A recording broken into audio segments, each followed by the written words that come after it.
نحمده ونصلي على رسوله الكريم أما بعد فأعوذ بالله من الشيطان الرجيم بسم الله الرحمن الرحيم تفسیر سورہ البقرہ آیت نمبر 40 سے یا بنی اسرائیل اذکروا نعمتی التي انعمت علیکم، اے بنی اسرائیل ذرا خیال کرو میری اس نعمت کا جو میں نے تم کو عطا کی تھی۔ وَأَوْفُوا بِعَہْدِی أُوفِ بِعَہْدِکُم، میرے ساتھ تمہارا جو عہد تھا اسے تم پورا کرو تو میرا جو عہد تمہارے ساتھ تھا اسے میں پورا کروں۔ وَإِیَّایَ فَارْہَبُونِ، اور مجھ ہی سے تم ڈرو۔ یا بنی اسرائیل، یہ حروف ندا ہے، بنی اسرائیل کو پکارا جا رہا ہے۔ بنی اسرائیل کا تذکرہ اور نام قرآن میں بارہا آیا ہے۔ آج ابتدا میں ہی میں آپ کو ان کا تعارف کروا دوں گی تاکہ شروع ہی میں یہ سمجھنا آسان ہو جائے کہ کیوں ان کا تذکرہ قرآن میں بارہا آیا ہے۔ حضرت ابراہیم علیہ السلام سے دو بڑے خاندانوں کی لڑی چلتی ہے۔ حضرت ابراہیم علیہ السلام کی زوجہ سارہ رضی اللہ عنہا اور ان کے بیٹے اسحاق علیہ السلام، ان کے بیٹے یعقوب علیہ السلام اور ان کے بیٹے حضرت یوسف علیہ السلام۔ حضرت یعقوب علیہ السلام کا لقب اسرائیل یعنی اللہ کا بندہ، اور پھر یہیں سے اس خاندان کی لڑی کا نام بنی اسرائیل پکارا گیا۔ یہ فلسطین میں رہنے والے تھے۔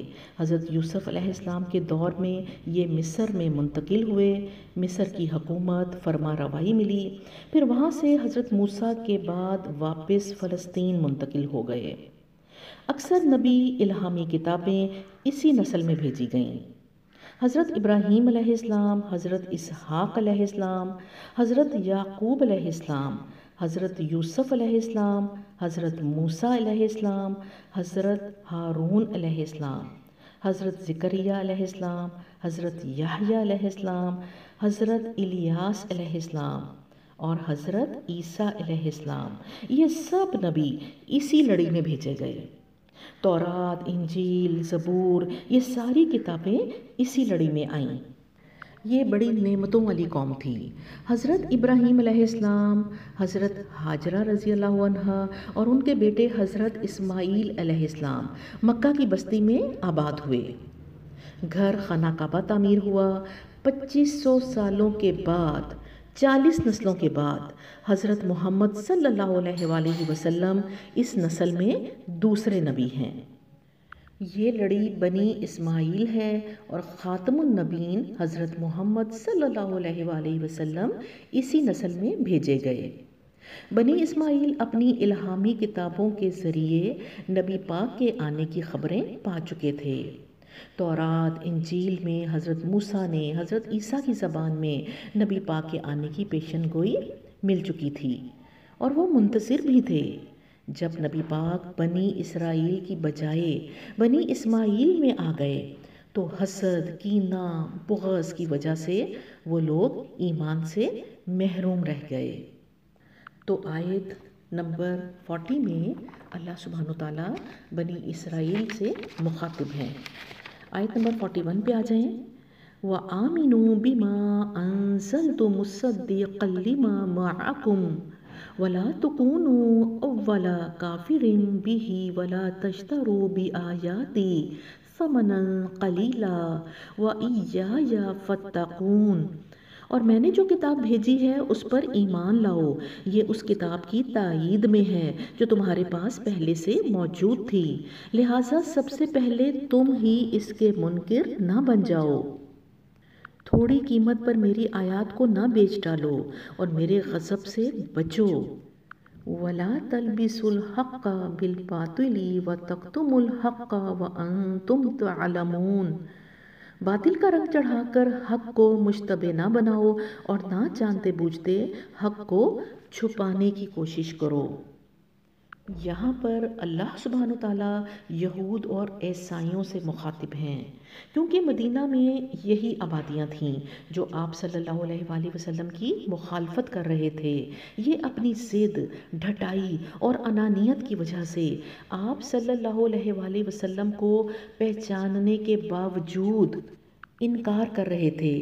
عرب کے بدو اور ان پڑھ لوگ ان کو اہل کتاب اور پڑھے لکھے لوگ سمجھ کر جب ان کے پاس محمد صلی اللہ علیہ وآلہ وسلم کی رسالت کے بارے میں پوچھنے جاتے کہ تم بتاؤ کہ کیا یہ واقعی نبی ہیں، تم بتاؤ تمہاری کتابیں ان کے بارے میں کیا کہتی ہیں، تو سب کچھ جاننے کے باوجود یہ محمد صلی اللہ علیہ وآلہ وسلم کی رسالت کا انکار کر دیتے تھے۔ تو اس پر ان کو جھنجھوڑا جا رہا ہے۔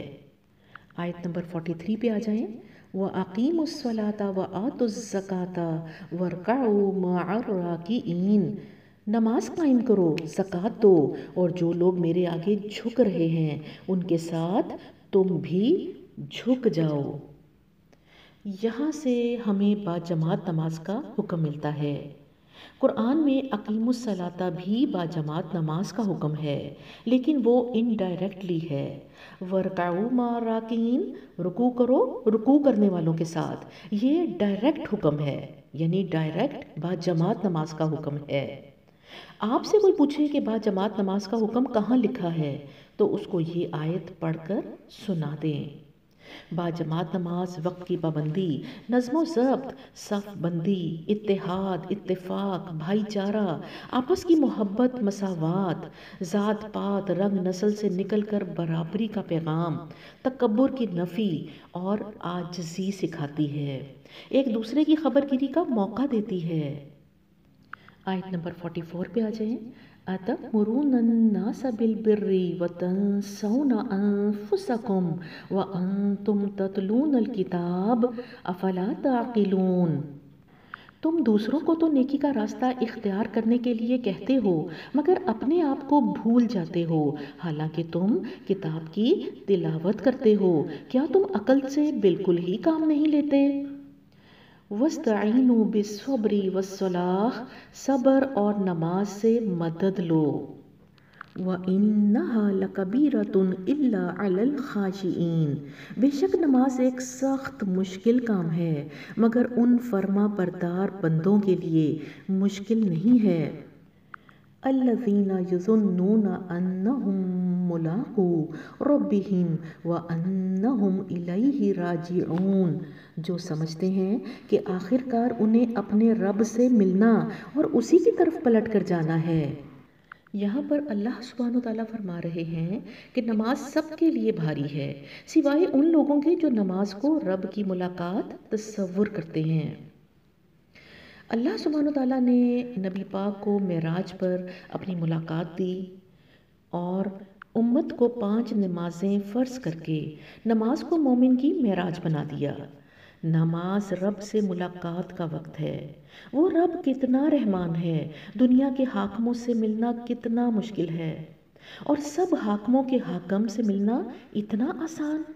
وضو کرو، قبلہ رو کھڑے ہو جاؤ، تکبیر کہو، ہاتھ باندھو اور ملاقات شروع۔ جو دکھ، پریشانی، جو حاجت، جو مسئلہ ہو بیان کر دو۔ جس کو یہ احساس ہو جائے کہ میری نماز سب حاکموں کے حاکم سے ملاقات ہے، اس کے لیے نماز بھاری نہیں رہتی، اس کے لیے نماز بوجھل اور گراں نہیں رہتی، اس کے لیے نماز آسان ہو جاتی ہے۔ نماز اس کے لیے بھی بھاری نہیں رہتی جس کو یہ احساس ہو جائے کہ میں نے ایک دن رب سے ملنا ہے، اور یہ نماز اس دن کا پہلا سوال ہوگی، اور یہ 5 وقت کی نماز مجھے اس کے سامنے کھڑے ہونے کا طریقہ سکھاتی ہے، تو پھر یہ نماز بھاری نہیں رہتی۔ اور میری پیاری بہنوں جس کے لیے نماز آسان ہوتی ہے اس کے لیے آنے والی مشکلات پر صبر کرنا بھی آسان ہو جاتا ہے۔ آپ صلی اللہ علیہ وآلہ وسلم نے نماز فجر کے بعد حضرت بلال رضی اللہ عنہ کو روک کر پوچھا تھا کہ بلال، تم اپنا کون سا عمل پاتے ہو کہ آج میں نے جنت میں اپنے قدموں کے آگے تمہارے قدموں کی چاپ سنی ہے؟ حضرت بلال رضی اللہ عنہ نے فرمایا یا رسول اللہ، ایک عمل ہے جو میں مداومت یعنی ہمیشگی کے ساتھ کرتا ہوں۔ میں جب بھی وضو کرتا ہوں جتنی توفیق ہوتی ہے ہلکے پھلکے نوافل پڑھ لیتا ہوں۔ ذرا سوچئے کہ آج لوگوں کے لیے وضو بھی بھاری، آج لوگوں کے لیے نماز بھی بھاری، اور اسی لیے تو دین کے راستے میں صبر بھی بھاری ہے۔ وہ بلال حبشی جن کے لیے وضو کے بعد تحیۃ الوضو ہلکا ہو گیا تھا، نماز ہلکی ہو گئی تھی، سینے پر رکھی وہ بھاری سلیں بھی پھولوں کی طرح ہلکی ہو گئی تھیں، اللہ کی راہ میں صبر آسان ہو گیا تھا۔ یاد رکھیے، جس کے لیے نماز آسان، جس کی نماز رب سے ملاقات کا ذریعہ، اس کے لیے صبر کرنا بھی آسان ہو جاتا ہے۔ ربی اعنی علی ذکرک و شکرک و حسن عبادتک، اللہم آت نفسی تقواہا، اللہم آت نفسی تقواہا، اللہم آت نفسی تقواہا۔